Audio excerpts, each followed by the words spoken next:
Isa pong mapagpalang panonood sa inyong lahat, mga ginigiliw na mga kaibigan at mga kapatid. Nakakatuwa po na kayo ay muli po naming kasama dito po sa ating ginagawang pag-aaral ng salita ng ating Panginoong Diyos. Patuloy po kayong sumusubaybay sa series na Allusions, Images, Symbols, How to Study Bible Prophecy. Noong nakaraan, pinag-usapan po natin yung kwento ni Shadrach, Meshach, ni Abednego, and especially yung mga early Christians, particularly si James and Peter. At doon po, nakita po natin how these stories ay tumutulong sa atin para makita how the Lord is helping us to understand more ang biblical prophecy na yung mga bagay na nangyari sa kanila is somehow already telling us what's going to take place na mas matindi pa, mas malala pa sa naranasan po nila noon. Na ito nawa ay maging dahilan upang tayo'y lalong magtapat sa ating Panginoong Diyos. Tayo po ngayon ay nasa dulo na ng ating series na ito, and by God's grace, we will start again a new series sa mga susunod po nating pag-aaral. And so we want to say thank you for joining us all throughout this quarter. I hope and pray naging pagpapala po sa inyo itong ating mga ginawang pag-aaral. Naging blessing po sa inyo. At muli po, ang pag-uusapan natin ngayon ay may kinalaman pa rin po doon at titingin na naman tayo ng story sa Bible na tutulong sa atin para maunawaan ng mas malinaw pa at mas maganda pa itong biblical prophecy. Ang topic po natin sa oras na ito ay pinamagatang Images of the End. Samahan niyo po ako sa ating gagawing pag-aaral na ito.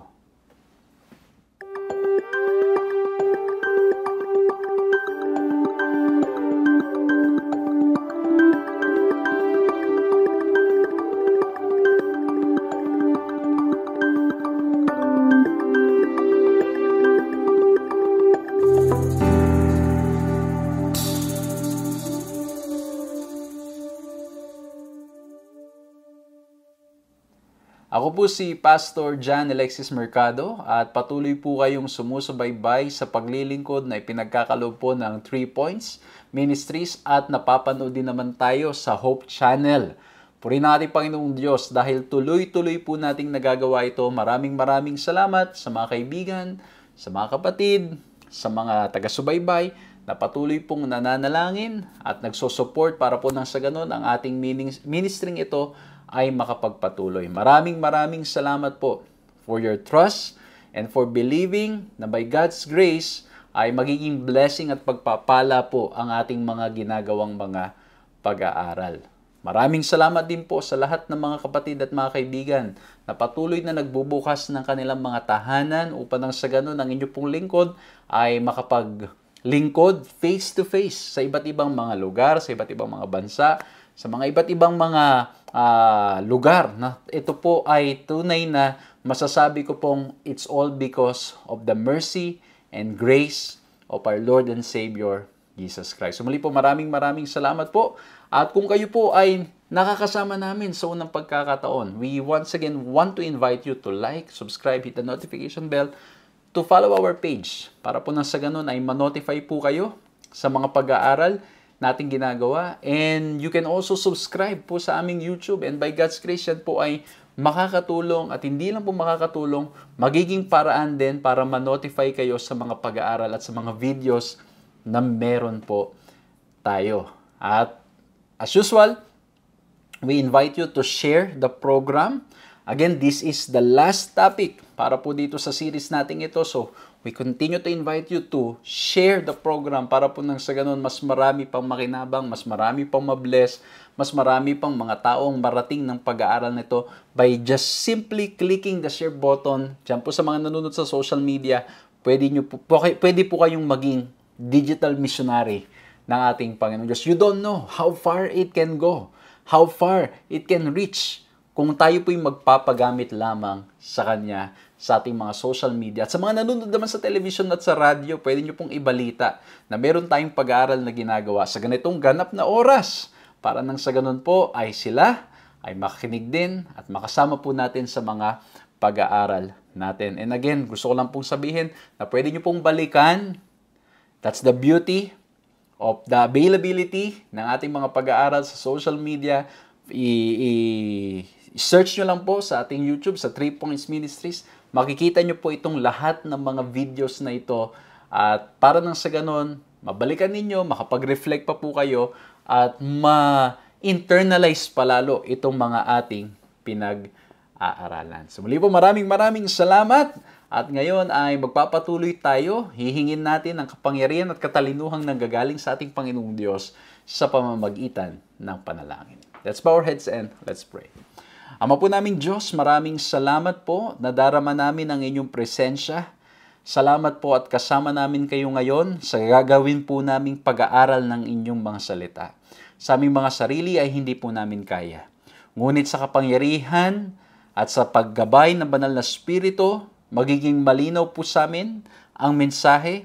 Maririnig namin ang inyong tinig na nakikipag-usap sa amin, at nawa po ay tulungan kami na mag-respond positively by saying, "Yes, Lord, we will do this." Salamat po, Panginoon, sa isang buong quarter na sinamahan niyo po kami at ngayon na nandito po kami sa dulo ng aming pag-aaral. Salamat po na kami patuloy ninyong gagabayan at sasamahan. Maraming salamat po sa inyong kabutihan at pagmamahal sa pangalan ng aming Panginoong Yesus. Amen. Isa po mapagpalang panunood sa inyong lahat, anong oras man na kayo ay nakakasama namin, saan man pong lupalop ng sanlibutan kayo naroroon. It is our great joy na makasama po kayo dito po sa paglilingkod namin ginagawa. Maraming salamat at ang ating patuloy na series, Allusions, Images, Symbols, How to Study Bible Prophecy. Ang ating last topic entitled Images of the End. From the title itself, noong mga nakaraan, tinignan po natin how different stories in the Bible is related or somehow connecting or alluding doon po sa mga nakalagay sa Revelation and Daniel.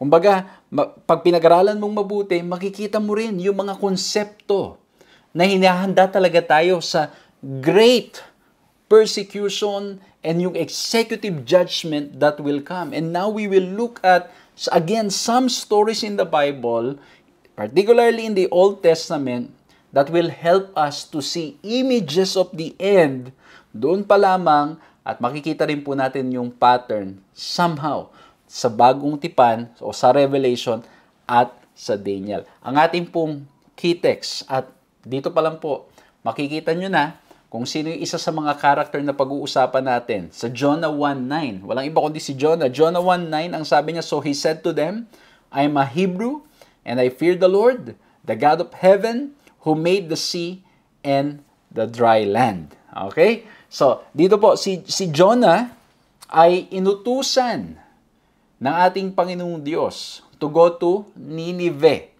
Kaya lang po ano pong nangyari sa kanya? Instead of going to Nineveh, he went to Tarshish. Bakit po? Anong reason? Kasi ayaw niya mag-preach doon sa Nineveh. Kasi bakit po kung babalikan ninyo at titignan nyo po yung background, ang nangyari po sa Nineveh, sila po ay naging instrument para nang sa ganon ay mag-persecute at gumawa ng mga hindi magaganda. Kung kaya naman, itong si Jonah, sabi niya, no, hindi ko kayang mag-preach ng repentance or ng message of salvation sa mga taong yan. So sabi niya, I'd rather go the other way instead of following the Lord. But to make the long story short, ay mapapansin po natin doon na ang nangyari ay nagpunta pa rin siya because of the grace of God. Pag-uusapan din natin yung fall of Babylon. Pag-uusapan din natin yung rise ni Cyrus, yung Persian king na pinalaya ang bayan ng Diyos at pinahintulutan silang makabalik doon sa kanilang lupain. Ito po, napakaganda. Kasi dito po sa mga pinag-uusapan natin, dito po sa mga pinag-aaralan natin, may mapupulot tayong prinsipyo how to study Bible prophecy. Because, ang sabi po dito, at the same time, we must remember one thing for all these stories that appear to foreshadow last day events. We must be careful to look at broad themes and allusions and not to try to parse every detail of the point of creating prophetic absurdities. As in the parable of Jesus, we should look for the major points and principles. We should not milk every detail in hopes of finding some hidden truth. Instead, we should look for the outlines, the principles, and from this, we can discover elements relevant for the last days. Kaya siya magiging present truth. Bakit po? This is a great and good warning as we study Bible prophecy. Kasi bakit po madalas ang nangyayari, may mga ilan po, that they would interpret every detail, everything. Lahat na lang bibigyan nila ng pakahulugan, although at times, that is not the intention of the whole story. And that's why sometimes yung nagiging comparison, yung nagiging point ng story, nalalayo na doon sa original intent ng author. Kasi bakit po? Kung papansin nyo po, yung mga comparison na ginagawa, natitignan din po natin dito sa kwento ni Jonah, ni Cyrus at ng fall of Babylon, papapansin po natin na at times, the Lord will be compared doon po sa mga unchristian na mga leaders or not necessarily unchristian but ungodly leaders, minsan po mako-compare doon sa mga preachers o prophets na sila rin ay mga kakulangan. And so if you will compare every detail, we will miss the point. It's just like studying nature. Although the nature reveals the character of God, ay maari po itong pag mali ang ating silip, mali ang ating tingin, magkakaroon tayo ng maling konklusyon at pag-unawa tungkol sa character ng Diyos dahil itong mundong ating ginagalawan, yung even nature in itself, no matter how beautiful it is, ito po'y naapektuhan na ng kasalanan. Okay? So, sa pag-aaral natin, dito po sa aklat na ito ng Revelation at maging mga stories in the Bible, we need to be very careful na hindi every details. Minsan, pati yung hakbang, 3 hakbang. Naku, ibig sabihin siguro niyan 3 kilometro o kaya 3 araw. Ay, naku, ito, yan, yung kulay na ito. Although there are times na yung color merong meaning, pero most of the time, ang nangyayari po, ay lahat na lang ng detalye doon and we're trying to find hidden truth. Kaya po, wina-warningan tayo na kailangan po, ang mangyari ay maging maingat tayo, pag-aralan nating mabuti, at hindi lamang pag-aralan nating mabuti, maging malinaw sa atin that we need to look at the principles, yung major themes, and from there, find out what is the truth being presented to us, the relevant truth for the last days, the present truth na nais na iparating sa bawat isa sa atin. And so, I'd like to share with you 3 points. Nawa po maging madaling paraan para maunawaan, maging madaling paraan para maalala itong pag-uusapan natin.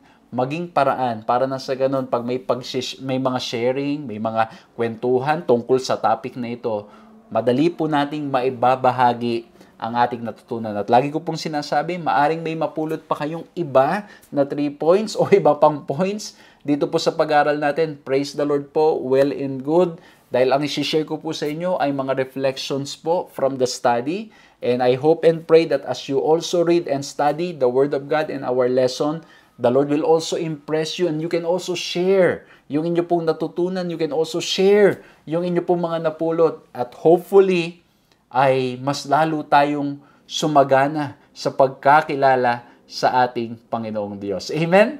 So ngayon, simulan natin. First letter R that I want to share with you as we look at images of the end, looking at stories in the Scripture and how it relates sa Book of Revelation and Daniel. The first letter R is that the images of the end invites us to repent. Okay? Kasi bakit po? Sa story of Jonah, sa story ni Jonah, mapapansin po natin yung story doon that Jonah was called to preach the gospel, to preach Jesus, to preach God to Nineveh for the purpose of what? So that they will repent from their ways. Sila'y magsisisi, sila'y magbabago, sila ay babalik o hindi lamang babalik, kundi sila'y tatalikod sa kanilang mga maling gawain. That's the very purpose.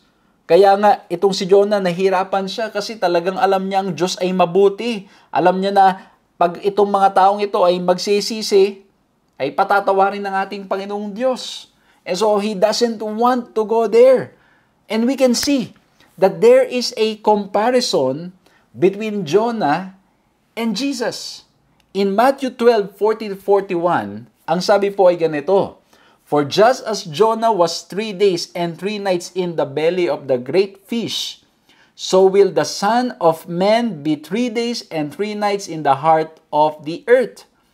The men of Nineveh will rise up at the judgment with this generation and condemn it, for they repented at the preaching of Jonah, and behold, something greater than Jonah is here." So, makikita natin yung comparison, ha? May comparison between Jonah and Jesus. Pero ang sabi ng ating Panginoon Kristo, something greater than Jonah is here. Bakit po? Mapapansin natin yung ginamit doon na analogy na si Jonah spent 3 days in the great fish because of his own sins. But Jesus spent 3 days in the tomb because of ours. So that's why we have someone greater than Jonah.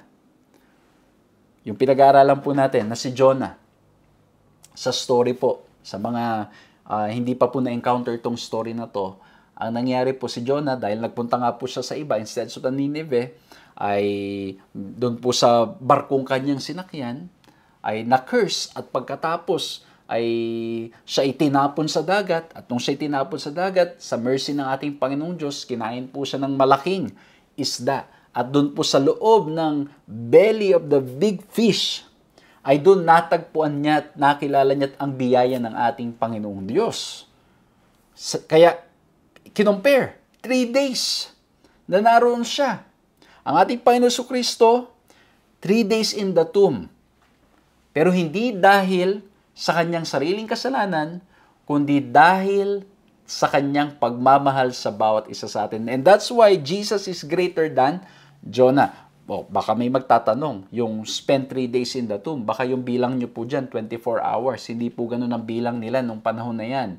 Kumbaga, kung ayun ay araw, let's say, ng Friday, kahit ilang oras na lang yan, 3 oras na lang yan, that's considered 1 day. Tapos Saturday, and then yung Sunday, kahit sabihin mo ng 3 oras lang, 5 oras lang yan nung araw ng linggo o nung unang araw, ay considered na po yan as 1 day. And that's why, ang sabi doon, 3 days in the tomb. Okay? So sana po malinaw po yan sa ating pag-aaral. Hindi yan ang main point natin, pero gusto ko lang pong ipaliwanag at pinapakita sa atin that someone greater than Jonah is here. And this is consistent with Luke 19:10. Because in Luke 19:10 it says that the Lord came here to seek and to save that which was lost. He came here on earth out of His free will, out of His desire, out of His great love for us.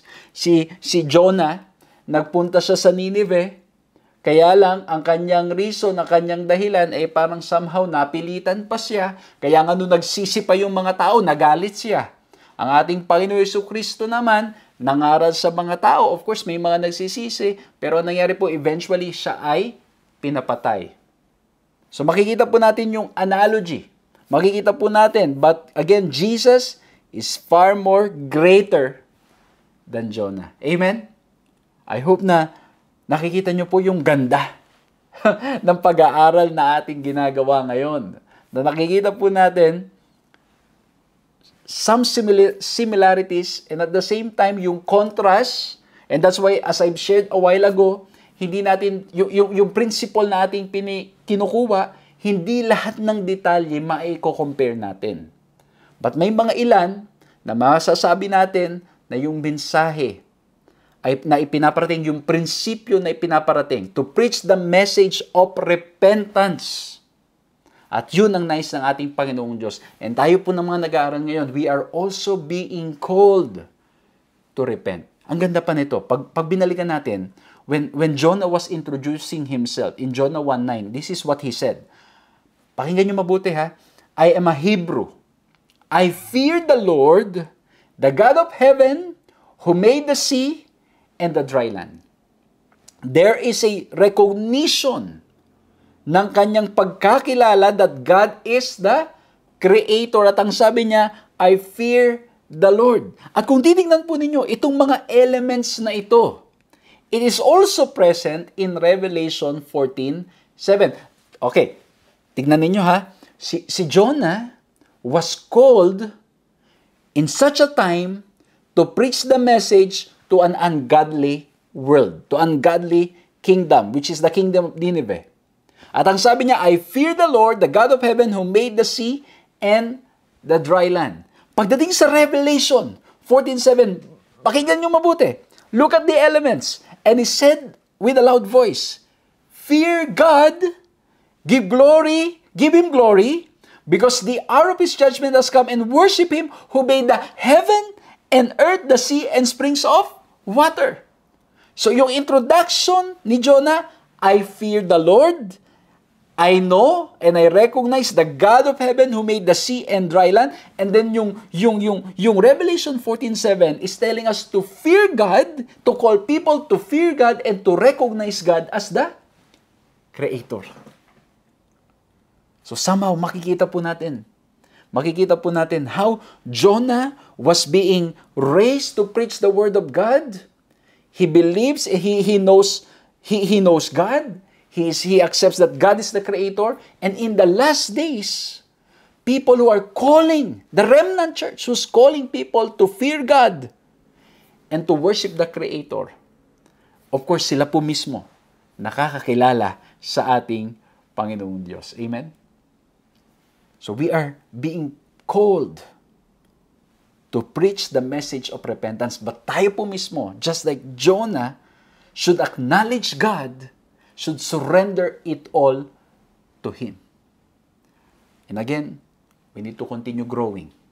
Kasi dito po si Jonah, although he introduced himself like this, he was not completely all in. Mag-uusapan pa natin yan as we continue. Kaya basahin natin ito sa Jonah 3 verse 4. Ayan I invite you mga kaibigan, mga kapatid, mga taga-subaybay, pag-aralan ninyo mabuti. Basahin niyo po yung Book of Jonah pagkatapos itong ating pag-aaral ngayon. Para nang sa ganun, makita niyo rin po yung mga pinag-uusapan natin. Ang sabi sa Jonah 3:4, nung si Jonah ay nagpunta na sa Nineveh ngayon, Jonah began to enter the city on the first day walk. Then he cried out and said, "Yet 40 days and Nineveh shall be overthrown. There will be judgment in Nineveh," which is true. Okay? Which is true. Sabi pa ni Ellen White dyan, their doom was, kasi ang nangyari po, nagsisi. Nung nag-preach na si Jonah, sabi niya, kayo ay overthrow yung kingdom ninyo, kayo ay mamamatay, kayo ay paparusahan ng ating Panginoong Diyos. Ang nangyari po, nagsisi yung buong siyudad. Nagsisi. Humingi ng kapatawaran. Sabi ni Ellen White, their doom was averted, the God of Israel was exalted and honored throughout the heathen world, and His law was revered. Not until many years later was Nineveh to fall a prey to the surrounding nations through forgetfulness of God and through boastful pride. Ang nangyari po later on, madidestroy din yung Nineveh. Pero during the time of Jonah, nagsisi sila. It was a conditional prophecy. Pag nagsisi sila, hindi nila mararanasan yung sinasabing preaching na doom ni Jonah. At nagsisi po sila. At kung titingnan po natin, nung pangangaral ni Jonah na you will be destroyed if you will not repent. Revelation 18:4 also tells us, in the last days, there will be the preaching saying, "Come out of her, my people, lest you share in her sins and lest you receive of her plagues." There will be a call. There will be the preaching to come out of Babylon, to come out of false teachings, to come out of wrong beliefs, to come out, doon po sa pinag-usapan natin noong nakaraan, yung mga human traditions but stand with what the Bible says. Ang ganda. The gospel will be preached and there will be a call to come out. And also there's a preaching of judgment. There's a preaching of executive punishment or judgment. May magandang pag-aaral tayo.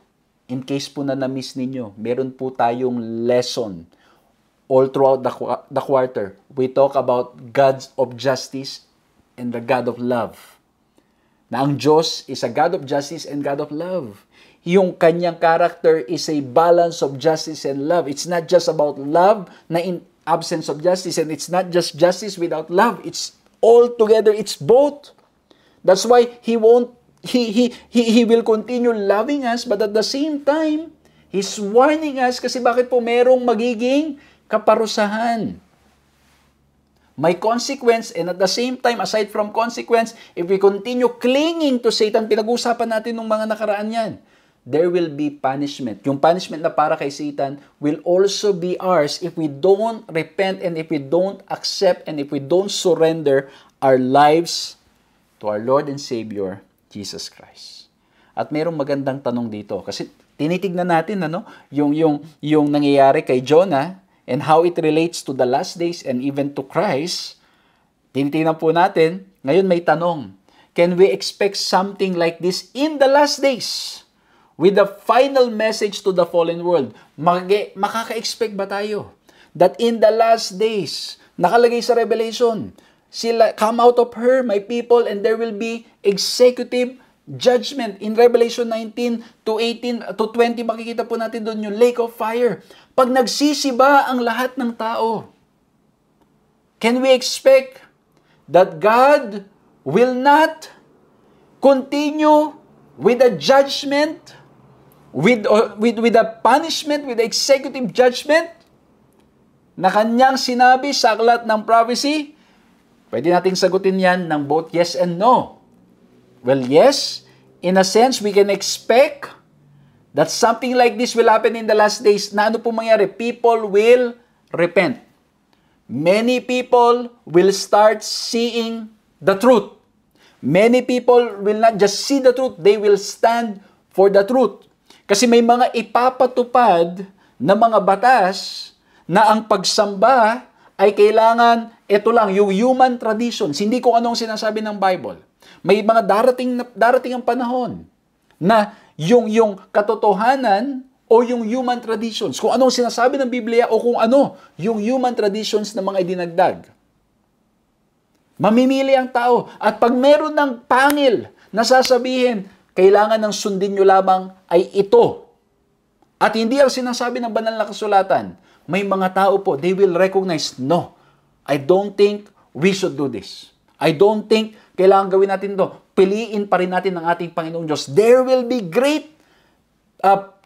people, numbers of people, who will accept Christ, who will repent, and they will stand for the truth, even if it means they will be persecuted. Even if it means they will die for the truth. But at the same time, we can also say that in the last days, ito pong fallen world, maaasahan ba natin na magkakaroon na ang Diyos ay hindi niya nagagawin yung punishment na kanyang sinabi? No. Because this prophecy is not conditional. It will surely happen as stated in the scripture. Basahin natin ito. The messianic prophecies of Christ's first and second comings, the mark of the beast, the outpouring of the plagues, the end-time persecution, these are not conditional. They will take place regardless of what humans do. What humans do and the choices they make will determine instead what side they will be on as final events foretold by the prophets unfold.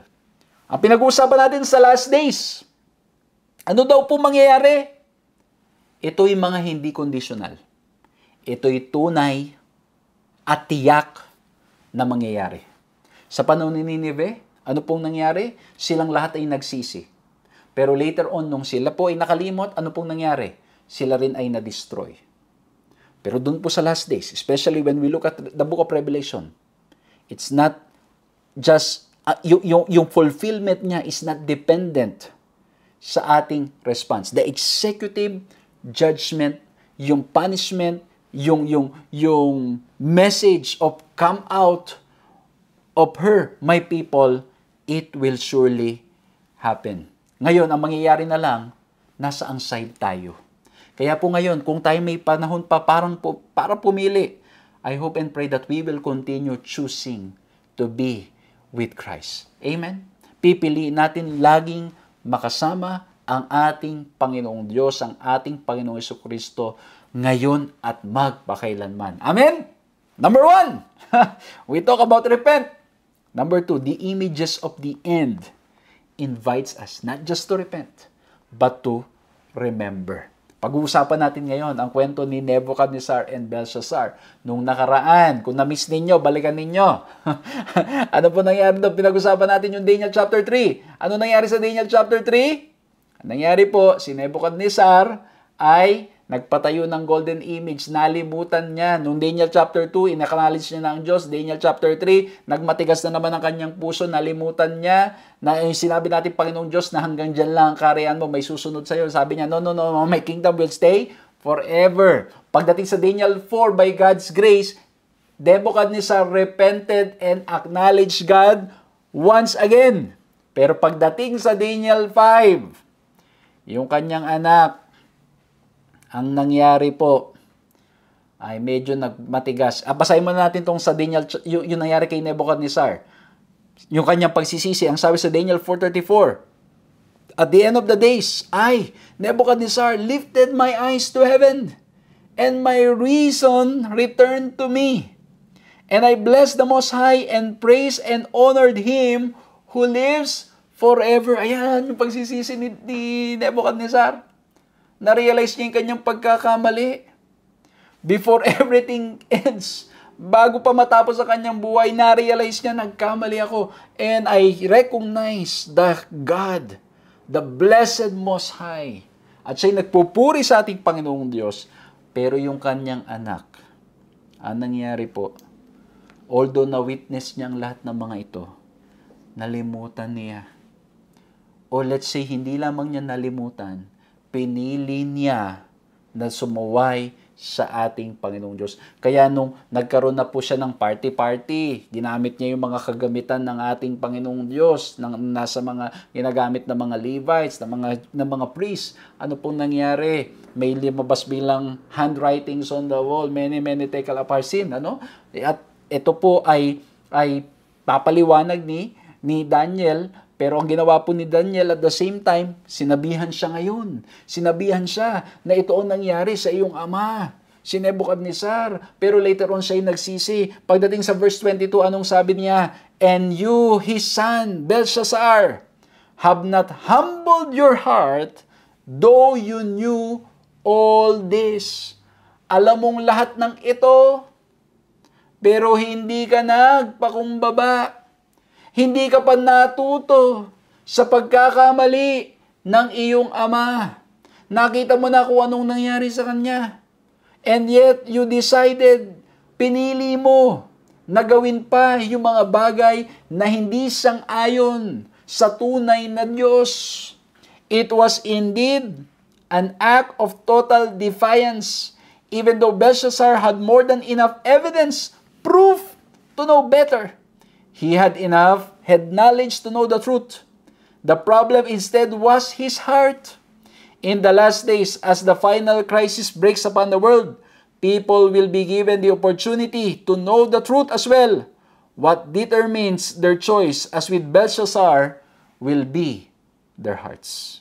Grabing paalala to. Hindi sapat na atin lamang nauunawaan o atin lamang naiintindihan o nalalaman ang katotohanang sinasabi ng banal na kasulatan. It should transform us. It should grow us. And the good news is, mga kaibigan, mga kapatid, God continues to work in us. I love this text in Philippians that says, He who began a good work in you, He will not cease, He will continue to do that work in us. Patuloy na siya'y gagawa sa atin. As we participate, as we surrender our will to Him, He will continue to change and grow us as a person. And in the last days, it's going to be the same situation. It's not about knowing so many truths. It's not about knowing all the facts. It's about really knowing Christ deeply within our hearts, sa ating mga isip, sa ating mga puso, sa ating mga lakas, sa lahat ng ating ginagawa. We recognize Him. We remember that Jesus died on the cross for all of us. Ito po ang pinapaalala sa atin. We need to remember. Matuto tayo. And we're blessed that we have the Scripture to teach us. Ang mga nakasulat sa banal na kasulatan ay naisulat para nang sa ganun tayo ay matuto. Para nang sa ganun tayo ay mabago. Para nang sa ganun tayo ay mailapit ng patuloy sa paanan ng ating Panginoong Jesucristo. Amen. Kaya po pinapaalalahanan, sinabihan si Belshazzar. At tayo rin naman ay pinapaalalahanan ngayon. Let's not forget. Let's learn from the Scripture. Let's learn from our mistakes. Let's learn from the mistake of others. Let's learn together. Tayong mga magkakapatid, magkakaibigan, tayo po mga taga-subaybay, lahat tayo, let's continue to pray for one another and continue to grow in Christ. At kung pagpapatuloy po natin ng story, ang nangyari po after pong sabihin ito ni Daniel, ang nangyari po ay bumagsak ang kaharian ng Babylon sa pangunguna po ni Cyrus. Okay? Bumagsak siya sa kamay ni Cyrus. Cyrus realized that he can dry up the Euphrates enough that he could comfortably march his troops under the wall, and once inside the city walls, he found the defensive walls that followed the river through the city unguarded, and the city fell in a single night. Imagine niyo yung napakatinding kaharian, napakagandang kaharian, napakamakapangyarihang kaharian, bumagsak in a single night. Herodotus, sa kanyang mga sulat, ang sabi niya, those who live in the center of Babylon had no idea that the suburbs had fallen, for it was a time of festival and all were dancing and indulging themselves in pleasures. And in the last days, malinaw na sinabi rin sa banal na kasulatan, ano po mangyayari? Yung kay story ni Noah, anong nangyari doon?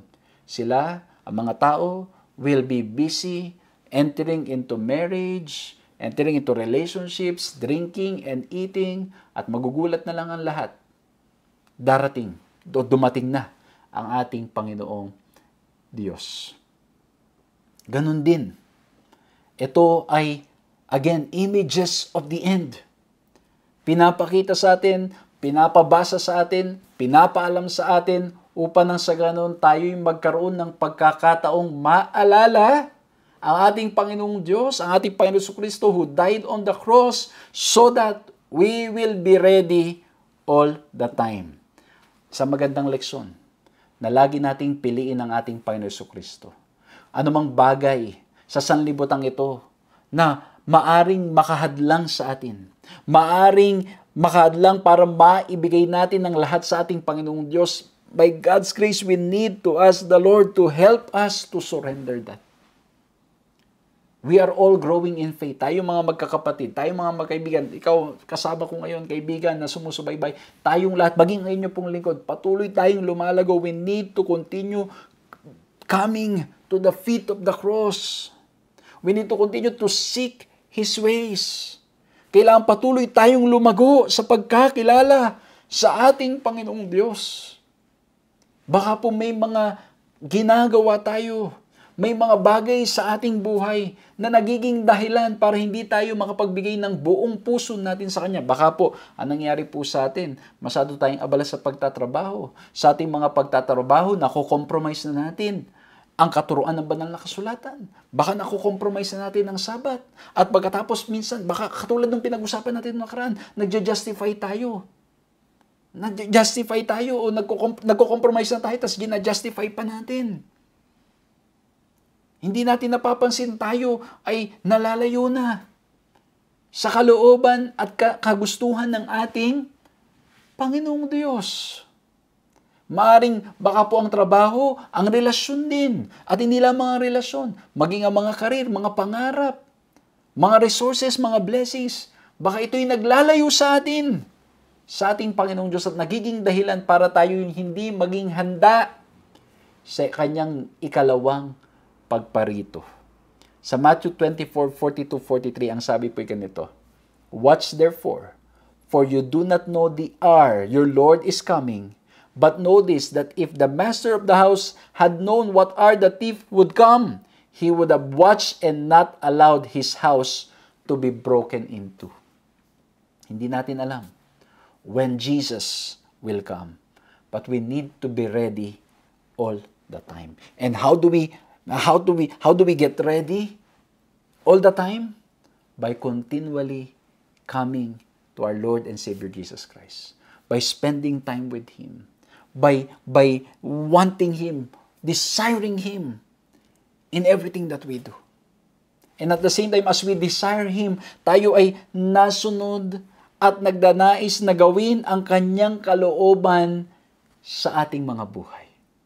And when we go to Revelation 16:15, pansinin niyo po ito ang pagkakasabi dito, "Behold, I am coming like a thief. Blessed is the one who stays awake, keeping his garments on, that he may not go about naked and be seen exposed." Sinasabi po dito na sa pagdating ng ating Panginoong Hesus Kristo, it will be like a thief in the night. We don't know when. But we need to be ready all the time. We need to be ready so that we will not be in a shameful situation. At hindi lamang shameful in situation, kasi pinag-uusapan nga po natin, sa pagdating ng ating Panginoon Jesucristo, there will be what we call the judgment.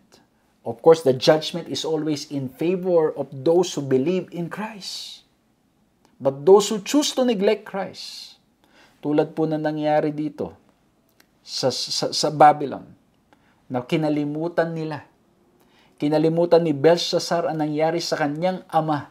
At hindi niya rin-recognize ang ating Panginoon Diyos. At yung kanyang kilos na paggamit ng mga bagay na banal para sa kanilang mga kalayawan ay nagpakita ng kanyang rebellion sa ating Panginoong Diyos.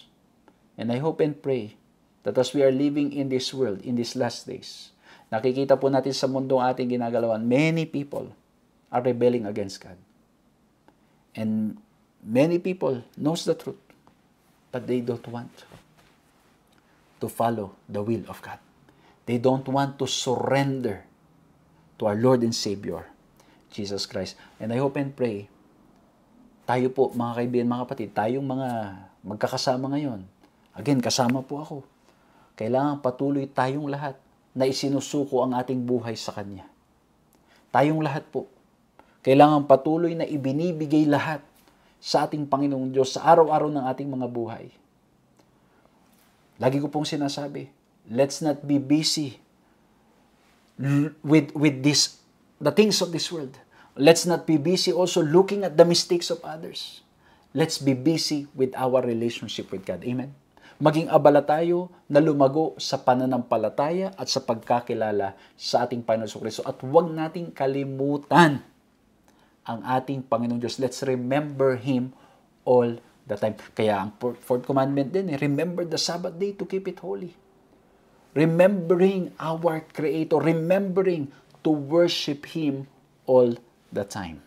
Number 1, we look at the word return. The images at the end invites us to repent. Number 2, it invites us to remember. And number 3, nasabi ko yata number 1, pero ito pa number 3, the images of the end reminds us and calls us, invites us to return. Okay, bakit return? Pag-usapan natin muna itong si Cyrus at ipapaliwanag ko bakit return. So, nangyari po si Cyrus, meron pong ginamit na word doon na mapapansin natin na somehow, ito again, can be paralleled or it's yung typology ay nagpo-point sa ating Panginoon Jesucristo. Isaiah 45:1. Thus says the Lord to His anointed, to Cyrus, whose right hand I have grasped, to subdue nations before Him, and to loose the belts of kings, and to open doors before Him, that gates may not be closed. So ang tawag sa Kanya, He is anointed. Di ba ang ating Panginoon Jesucristo? He was also anointed. At hindi lang po yun. Dito po si Cyrus ay naging instrument ng ating Panginoong Diyos para ang mga Hudyo, ang Israelites, ay mapalaya mula po sa Babylonia. Tandaan niyo po, ang nangyari po, ang Israel ay na-exile yan. Sila ay sinakop Nadali ng Babylonia at sila'y na-exile. Kaya nga napunta doon sina Daniel, sina Shadrach, si Meshach at Abednego. Ngayon si Cyrus ay by God's grace, again, ito po ang gandang pag-usapan nito, no? Yung sovereignty of Christ, pati yung God is in control. Ito po ay mga pangyayari, yung lagi nating sinasabi na habang tayo nandito sa mundong ito, may mga hindi magagandang bagay na mangyayari because we live in a world of sin. Pero God in His miracles and in His grace can make something out of good out of negative experiences. Kaya nga po yung cross, which is sin as a punishment, is at the same time the symbol of God's love.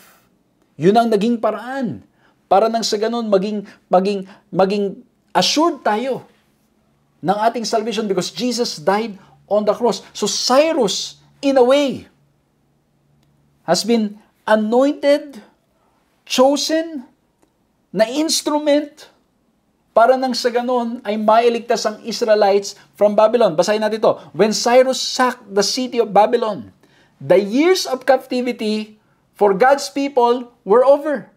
And the Persians permitted them to return to the promised land and rebuild the temple under Cyrus. The Persian Empire became the largest in history. At may mga statements po tayong mababasa sa mga historians na grabe ang nangyari po sa kaharian ng Persian under the leadership of Cyrus. At hindi lang yun, yung God's people, yung Israelites, tapos na yung kanilang captivity sa Babylon. They were permitted to return to the promised land. Kaya ang ganda pa pinag-usapan po yung Isaiah. Pag bine-mention ni Isaiah yung promised land, new heaven and new earth, it's in reality pointing to the return na pinayagan silang bumalik. Kasi bakit po? For how many years that they are in Babylon, they were in exile, and now they are allowed to come back. But at the same time, again, mahabang story na naman yan. Hindi natin kayang i-touch lahat ngayon. But at the same time, yung book of Isaiah is pointing to something greater than dun sa ina-expect nila na makabalik sila doon sa Jerusalem. Kaya po dito, mga ginigiliw na mga kaibigan at mga kapatid, mga taga-subaybay, mapapansin po natin, Cyrus was used as an instrument to free Israelites so they can go to the promised land. At hindi lang po yun. Kung titingnan nyo po sa 2 Chronicle 36:22-23, napakaganda nitong pagkaka-record dito. Ang sabi dito, Now in the first year of Cyrus, king of Persia, the word of the Lord by the mouth of Jeremiah might be fulfilled. The Lord stirred up the spirit of Cyrus, king of Persia, so that he made a proclamation throughout the kingdom and also to put it in writing. Thus says Cyrus, the king of Persia, the Lord, the God of heaven, has given me all the kingdoms of the earth, and he has charged me to build him a house at Jerusalem, which is in Judah. Whoever is among you, all of his people, may the Lord his God be with him, let him go up. Kaya po pinabalik ni King Cyrus. So they can rebuild. So they can start again. They will go back to the promised land. At ang ganda po dito. Kasi when we look at yung tinatawag pong canon ng Bible, ngayon patitingnan natin ang dulo ng Old Testament, Malachi. But I want you to understand this. Basahin natin mabuti. The original order of Old Testament books has been changed in our day to end with Malachi. Kaya pag tinignan nyo yung dulo ng Old Testament, it's Malachi. But originally, this is where the Old Testament ended with this declaration from Cyrus. Dito matatapos sa 2 Chronicle originally. The next episode in the canon of Scripture would be Matthew. At ano po yung story that starts with Matthew? It begins with the birth of Christ, the antitypical Cyrus. Kumbaga, sa Old Testament, if we look at the before, hindi na po yung canon ngayon, yung order. Noon, it ends with Cyrus coming, freeing the people of God, giving this declaration na He acknowledge God at sila'y makakabalik sa kanilang lugar. At ang sunod is the coming, it's the first coming of Christ, the birth of Christ. Yun ang sumunod. Kaya, ang ganda po nito, Cyrus would orchestrate the rebuilding of the earthly temple. Jesus would inaugurate His ministry in the heavenly sanctuary, leading up to His return and our liberation. Ulitin ko po si Cyrus, di ba sabi niya doon sa 2 Chronicles 36, 22 to 23, ano po sabi niya doon? The Lord, the God of heaven, has given me all the kingdoms and has charged me to build Him a house at Jerusalem. So, He orchestrated the rebuilding of the earthly temple. And then after that, what happened? The first coming of Jesus in the book of Matthew. And then we see in Jesus that He would also inaugurate His ministry in the heavenly sanctuary. At ano pong pagkatapos nun? Leading up to His return, sa Kanyang pagbabalik. At para nang sa ganon, tayo'y tuluyan ng makalaya sa kasalanan. At tayo ay makarating doon sa Kanyang pangako sa John 14, na ang sabi niya ay, go to prepare a place for you. And that's why the third point, return, is reminding us that Jesus is coming again. Kung paano ginamit si Cyrus to free the people of Israel, Jesus is coming again. When Jesus came for the first time, He was freeing people. Liberate, kumbaga pinapalaya niya ang mga tao. But in His second coming, it's gonna be total freedom, and we will return, or we will come to His promised land, to His promised place na Kanyang inihahanda. And at the same time, it is inviting us to not just remember, but to return to Him, to surrender it all to Him. Kaibigan, kapatid, if you have not given your life to Christ, I invite you now to surrender your life to Him. Kung hindi mo pa naisuko ang buhay mo sa ating Panginoon, I'm inviting you now, ngayon na, isuko mo ang buhay mo sa ating Panginoon Diyos. Sa mga kapatid, mga kaibigan, na maaring sinuko nyo ng inyong buhay, pero hindi nyo pa sinukong lahat, I invite you, and I myself, the Lord is inviting me to return to Him completely. Again, ang 3 points po natin as we end this series: repent, remember, return. Let's bow our heads and let's pray. Lord, maraming salamat po sa paalala, sa mga kwento, mga stories sa Bible, and how it relates to biblical prophecy, and how you are inviting us to repent, to remember, and to return to you. I pray, Lord, na tulungan niyo po kami. Maaring may mga sumusubaybay ngayon na hindi pa naibigay ang kanilang buhay sa inyo. Lord, please continue to talk to us. Help us to listen to your call. At kung kami naman, Panginoon, ay lumapit na sa inyo pero hindi pa namin naibigay lahat, help us to give it all to you. Tulungan niyo po kami as we are nearing the end. Help us to surrender everything to you. Maraming salamat po, Panginoong Diyos, sa napakagandang mga series ng pag-aaral na aming nagawa, sa aming mga napag-aralan. At nawa po'y patuloy na maisuko namin ang buhay namin sa inyo ngayon at magpakailanman.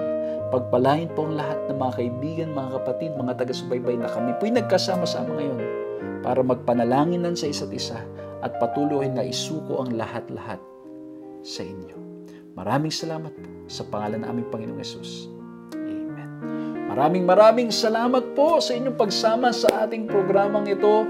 At praise the Lord po, natapos natin ang series na ito, and I'm inviting you for an exciting new series that we will begin sa mga susunod po nating pag-aaral. Kung na-bless po kayo sa series na ito, for sure you will be blessed once again because we are studying the Word of God. Let's continue to share this program at muli po maraming salamat sa inyong pag-support, pag-share ng program po natin. Maraming salamat po sa inyong pananalangin at nawa po'y patuloy pa rin tayong magkasama-sama sa marami pang mga pag-aaral na ating gagawin. Magkita-kita po tayong muli sa susunod na pag-aaral. God bless you all.